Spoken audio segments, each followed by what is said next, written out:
Olá, eu sou a Roberta, do projeto Evoluir para Educar, e neste audiobook vou falar um pouco sobre o fazer docente na contemporaneidade com o seguinte recorte temático. A faculdade forma profissionais preparados para lidar com a prática em sala de aula?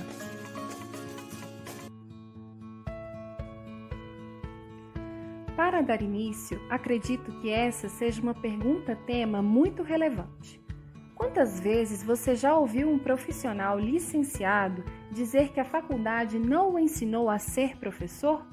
Se você parar para pensar, isso é muito grave. Afinal, se hoje, com todo o aparato teórico disponível e insistentemente reforçado por pesquisadores, ainda temos uma formação pautada no conhecimento e não na prática pedagógica, percebe-se que é necessária e de forma urgente uma intervenção. No artigo Desafios do Saber Fazer Docente na Contemporaneidade, de Celso José Martinazzo e Oberson Isaac Dresch, diz o seguinte: o êxito da educação escolar depende de muitos fatores e variáveis, mas, sem dúvida, possui relação direta com as concepções teóricas e práticas do professor. Fato é que não há aprendizagem sem a mediação de um professor. Mas qual seria o modelo de formação ideal desses profissionais? Vejam o que Antônio Nova, professor universitário português, doutor em Ciências da Educação e História Moderna e Contemporânea, diz sobre isso no vídeo a seguir. Tipicamente, quando nós falamos em formação de professores, falamos em três momentos. O momento da formação inicial. E o momento da formação inicial é nas universidades. Mas esta universidade tem que estar ligada à profissão e às escolas. Mas este primeiro momento é um momento que é, sobretudo, um momento universitário.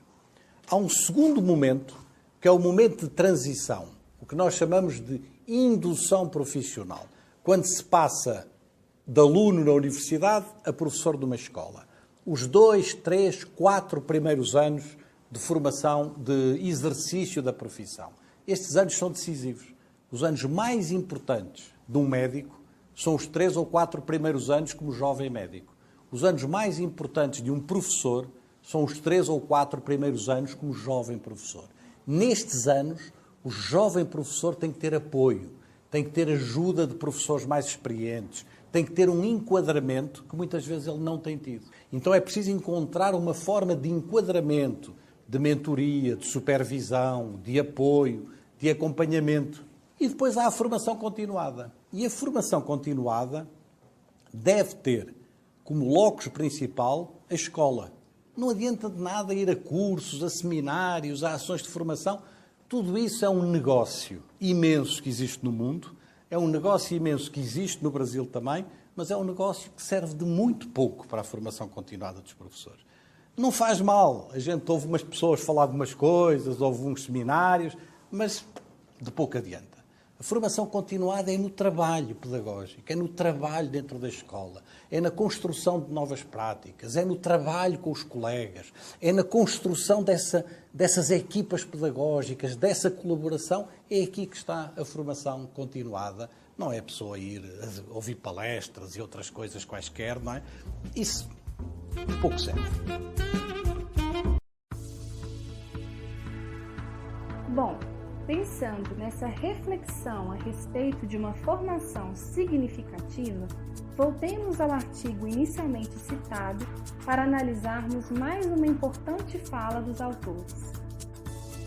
O caminho de uma ação docente que contemple a indissociabilidade entre teoria e prática requer uma reforma no modo de conceber, organizar e processar o pensamento e o conhecimento. Considerando uma das palavras-chave do assunto de hoje, contemporaneidade, nada mais adequado do que tratar da tecnologia como exemplo. Tecnologias educacionais potencializam as metodologias e alcançam de maneira muito eficiente esta geração de chamados nativos digitais. Falando neles, você sabe o que isso significa?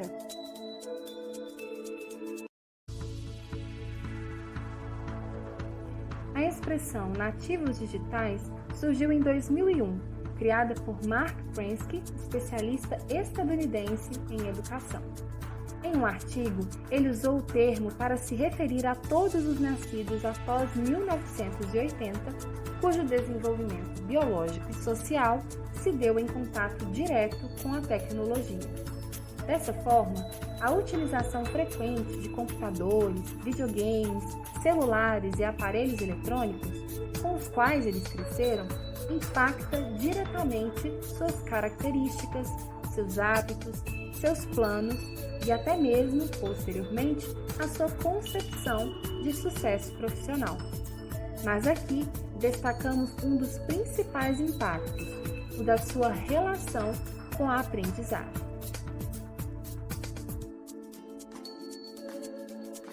Voltando ao tópico inicial da nossa conversa sobre formação do professor, para que a inclusão de tecnologias na educação traga benefícios, é necessária a união de multifatores, dentre os quais estão o domínio do professor sobre as ferramentas existentes e sua utilização na prática. Logo, passamos necessariamente pela questão da boa formação acadêmica.